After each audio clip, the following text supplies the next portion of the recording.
Boa noite, pessoal. Vamos dar início aqui à live. Eu vou escrever aqui o título.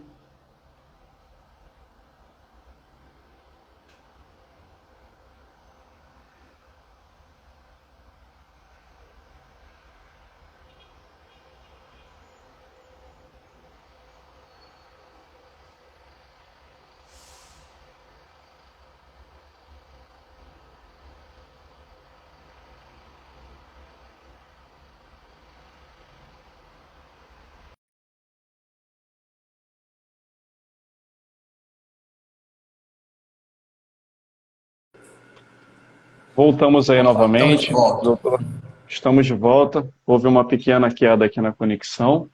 Agora o senhor consegue me ouvir bem? Agora eu estou Minha vendo bem. fala? Uhum. Tá legal. Tá ótimo Lara, agora. seja bem-vinda. Macedo, Alexandre Bueno, grande profissional. Tem vários profissionais aqui chegando. Sejam bem-vindos.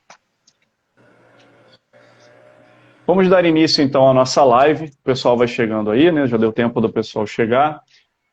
Doutor, eu gostaria que o senhor se apresentasse primeiro, falasse um pouco do seu trabalho, né? O que o senhor Bem, faz e de que forma que o senhor contribui aí para a sociedade dentro do seu trabalho.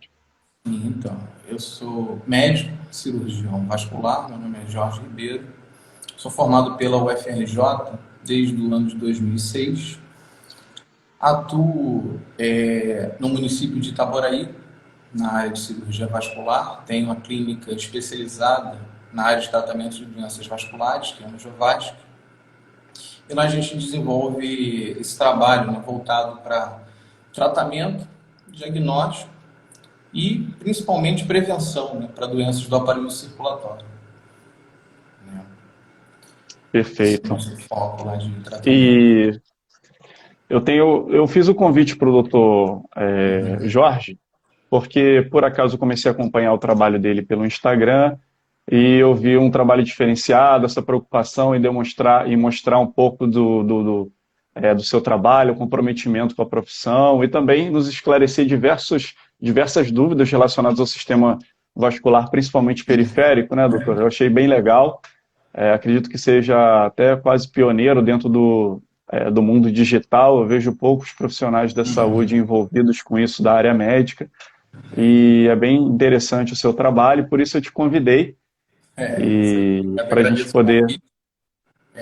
Então, isso, estar junto aqui. na verdade, o nosso foco é sempre a prevenção, né? Quando a gente trata o paciente sempre em busca da prevenção de complicações, o resultado é muito melhor.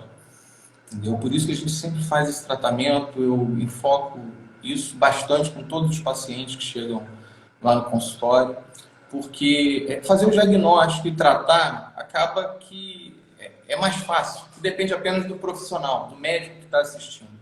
Agora, quando a gente fala de prevenção, isso depende muito do paciente, entendeu? E acaba sendo a parte mais difícil, né, do segmento desses pacientes.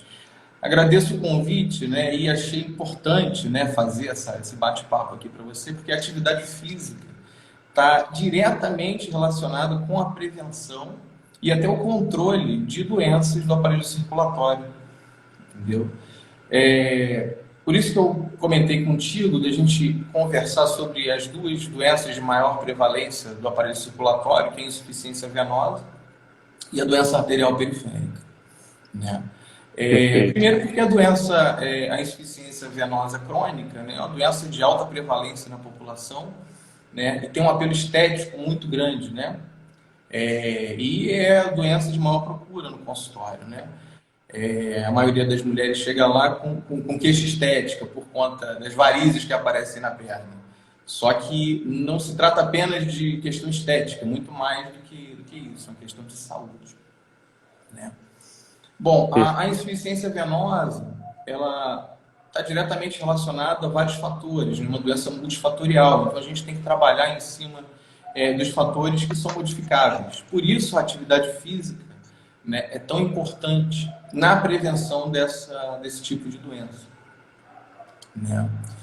É uma queixa Perfeito. muito comum lá no consultório, né? O aparecimento de varizes, edema, sensação de peso na perna, né? que é ocasionado por esse tipo de doença, né? Primeira coisa que eu falo para todos os pacientes, ele tem que se conscientizar de que trata-se de uma doença crônica e, infelizmente, assim como o cabelo vai ficando branco, a gente vai envelhecendo, né? Isso a gente não tem como controlar, as varizes elas vão aparecendo. Por isso, a atividade física é de fundamental importância para a gente prevenir a doença. Por quê? O que acontece? A insuficiência venosa nada mais é do que uma falha na parede das veias e de suas válvulas que faz com que o sangue ele se acumule nas pernas. Com isso, o sistema ele vai ficando congesto, levando ao aparecimento de edema, peso, a sensação de desconforto que existe nesses pacientes, além da formação de varizes. Quando a gente trabalha com o sistema osteoarticular, né, muscular, ele vai compensar essa falta de complacência e retorno venoso causado pela insuficiência venosa. Por isso que é tão importante a gente trabalhar com atividade física no fortalecimento, principalmente da musculatura da panturrilha, que funciona como se fosse uma bomba, né, acessória. Então, só fazendo atividade física regular, caminhada, musculatura para tonificar a musculatura da panturrilha, já é o suficiente para aliviar os sintomas da insuficiência venosa. Entendeu? Além disso, a gente lança mão de outros recursos, né, como o flebotônico, o uso de meia e o tratamento propriamente dito da insuficiência venosa, que hoje em dia ele está bem difundido, pode ser feito de várias maneiras, desde o tratamento cirúrgico até o endolaser e a aplicação de espuma densa para resolver a insuficiência venosa. Uma vez tratado, mesmo assim, como se trata de uma doença crônica, é de suma importância para os pacientes manter sempre o peso ideal, manter a atividade física regular, para prevenir que retorne o problema inicial. E seja necessário toda abordagem cirúrgica para restabelecer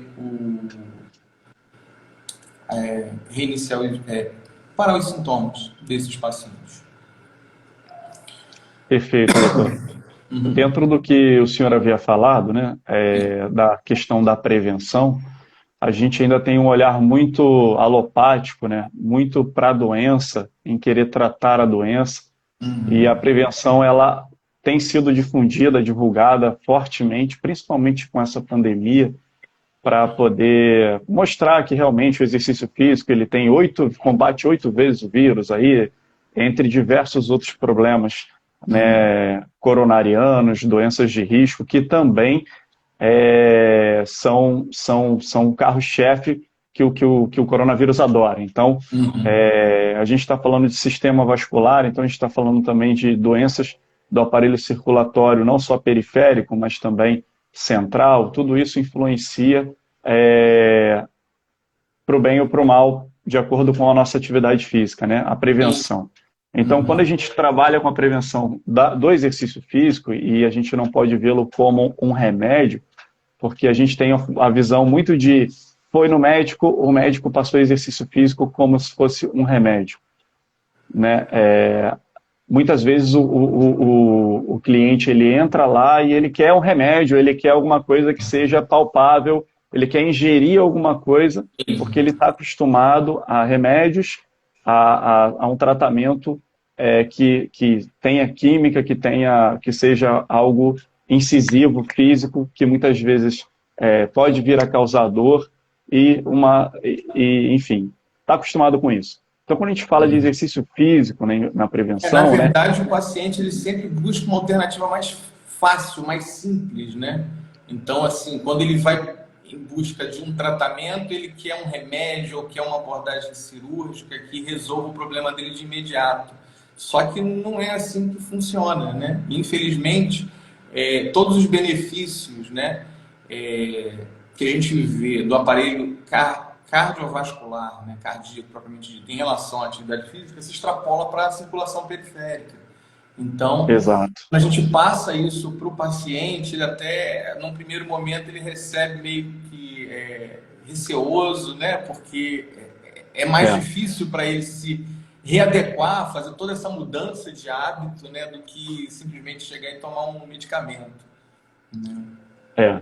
Nós profissionais de educação física temos por temos obrigação, a função, né, de promover o exercício físico, tendo em vista a individualidade biológica de cada ser humano. Então, a pessoa, às vezes, ela chega para fazer um exercício físico e ela tem uma ideia de que o exercício físico é um bicho-papão.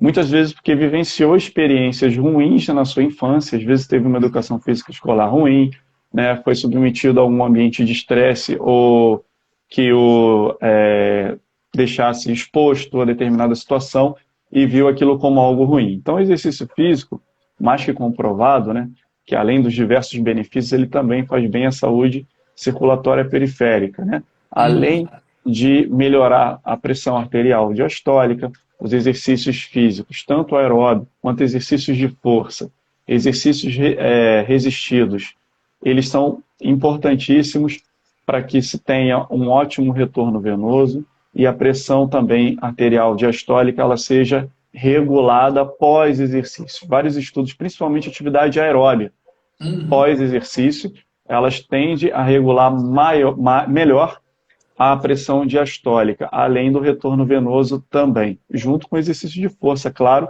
que melhora o retorno venoso, né? A Cíntia Exatamente. fez um comentário aqui. Olá, boa noite. Nós que temos varizes de grosso calibre, podemos caminhar ou correr? Eu morro Sim. de medo porque sinto dores. Boa É, noite, Cíntia. boa Então, noite, Cíntia. com Seja certeza, bem-vindo. a caminhada ela é de fundamental importância, né? Quanto mais caminhada você fizer, melhor o seu retorno venoso e com isso você acaba melhorando os sintomas da insuficiência venosa. Óbvio que a varize ela não vai ser tratada com atividade física, mas você vai ter uma melhora dos sintomas, tá?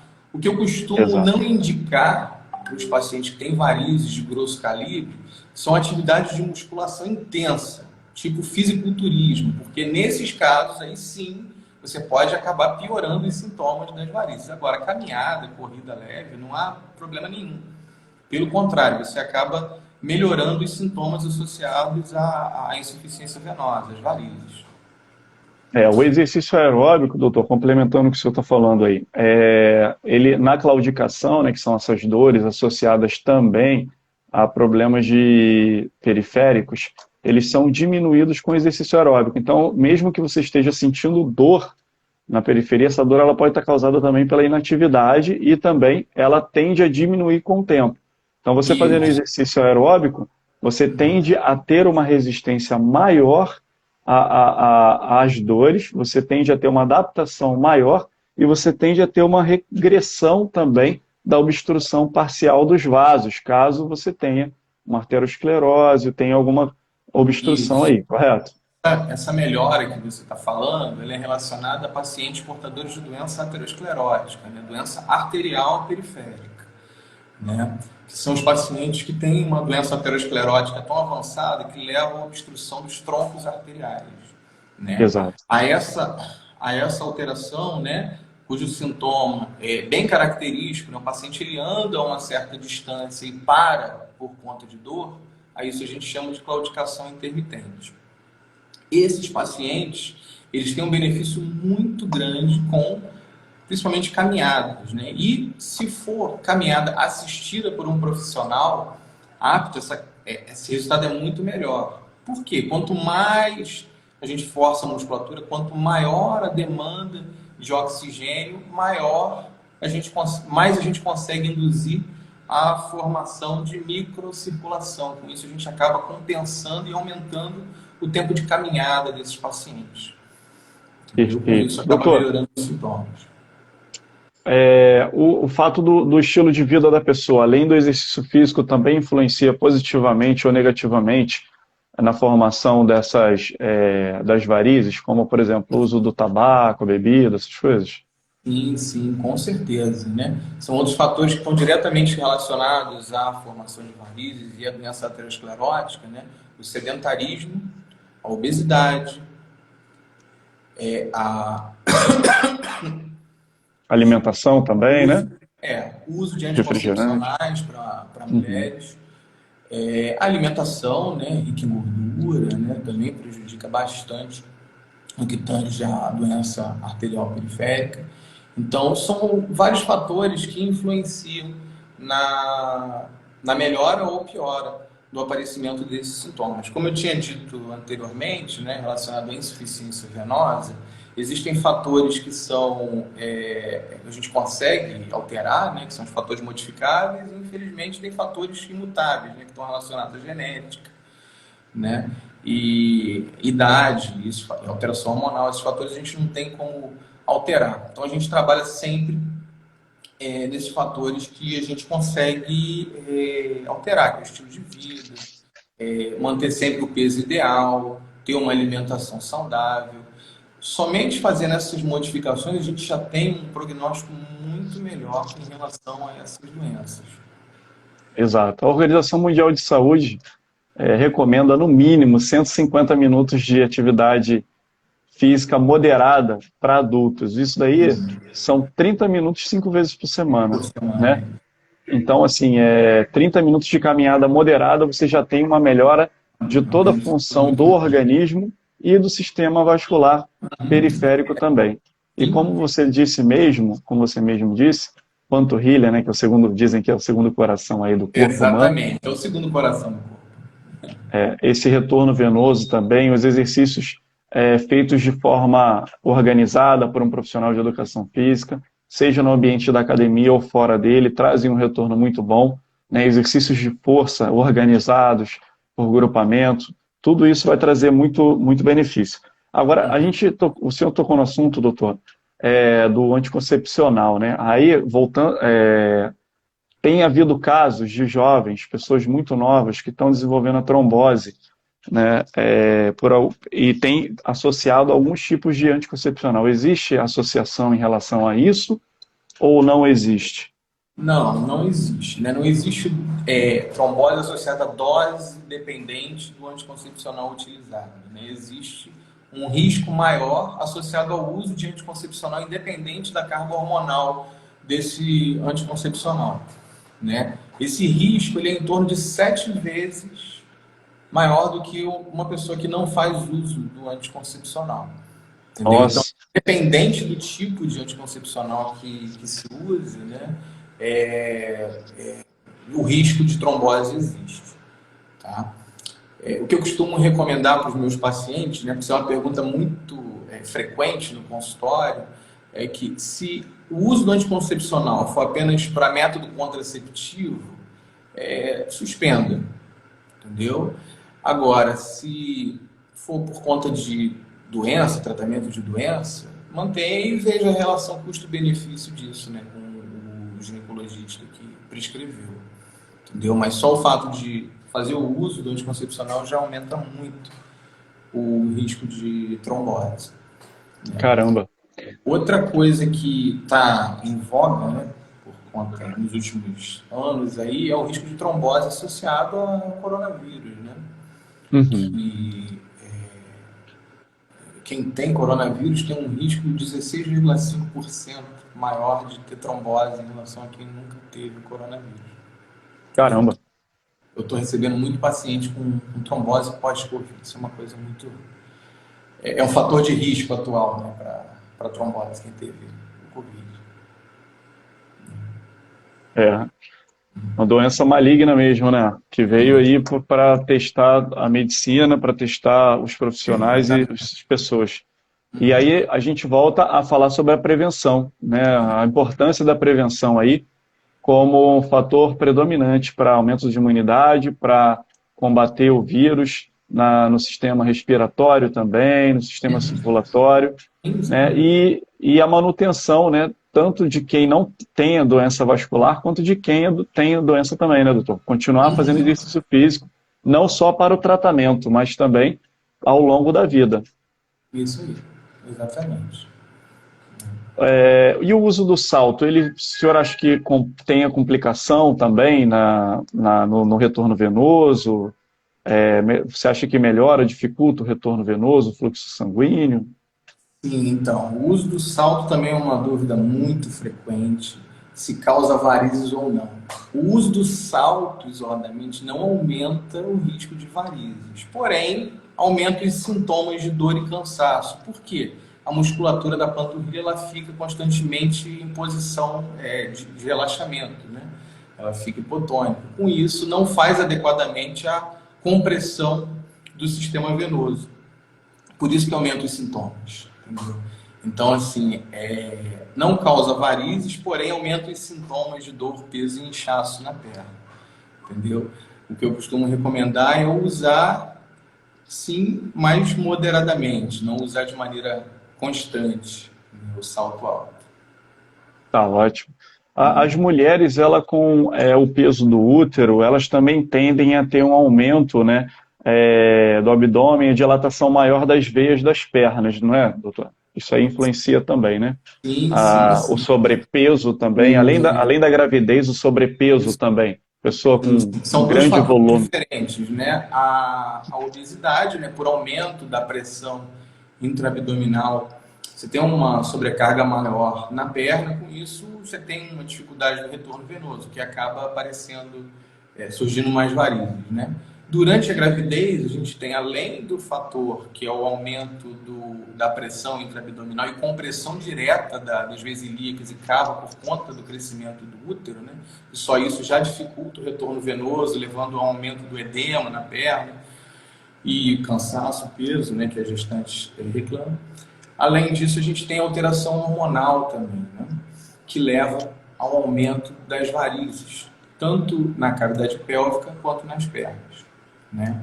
Durante esse processo de crescimento do útero, durante a gestação, a gente observa uma piora significativa nesses sintomas, mas logo após o parto, com a redução do peso intraabdominal e o retorno das taxas hormonais ao nível normal, esses sintomas eles tendem a regredir. Algumas varizes até costumam assumir, só pelo fato do parto ter sido realizado, entendeu? Mas algumas acabam persistindo que precisa ser feito algum tipo de tratamento posterior.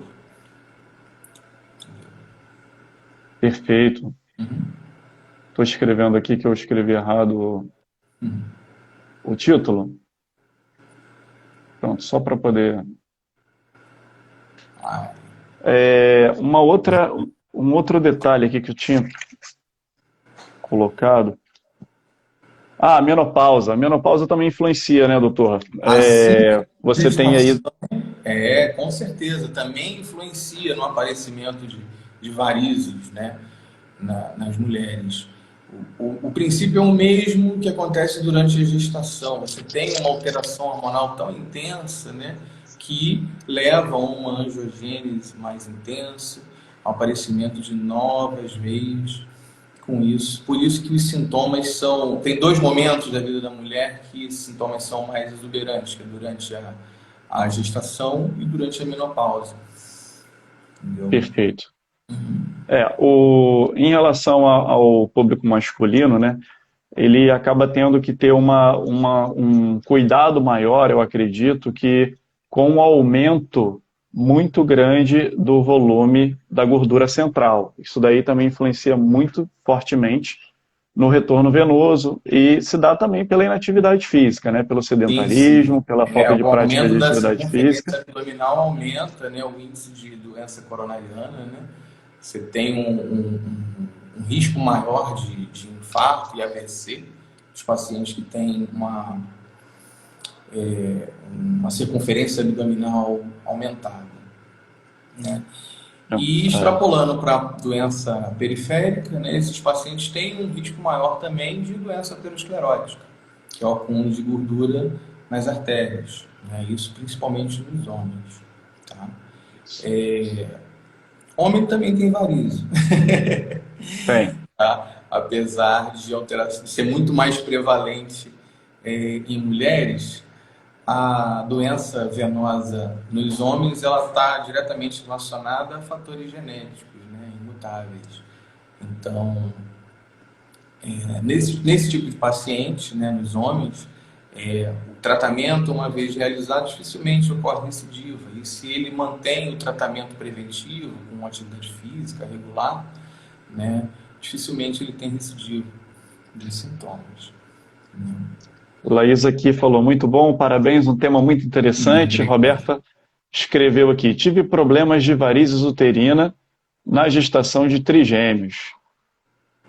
Isso. Esse é um outro problema, né? Que são as varizes pélvicas.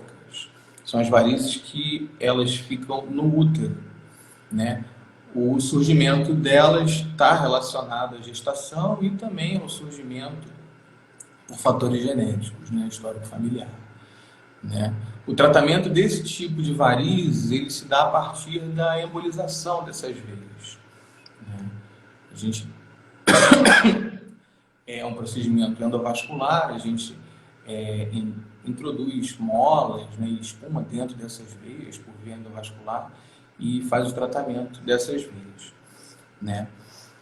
Em alguns pacientes, né, apenas fazendo atividade física, fortalecimento da musculatura abdominal, do assoalho pélvico, a gente consegue o controle dos sintomas, né? Que esses pacientes normalmente eles tem uma queixa muito grande de cólica, né, que não está associada ao ciclo menstrual, uma cólica mais constante. Também queixa-se muito de dor durante a relação sexual. Então, a gente consegue, sem ter o tratamento, né, descrito anteriormente, só fazendo esses cuidados de atividade física preventiva, ter uma melhora nesses sintomas. Perfeito.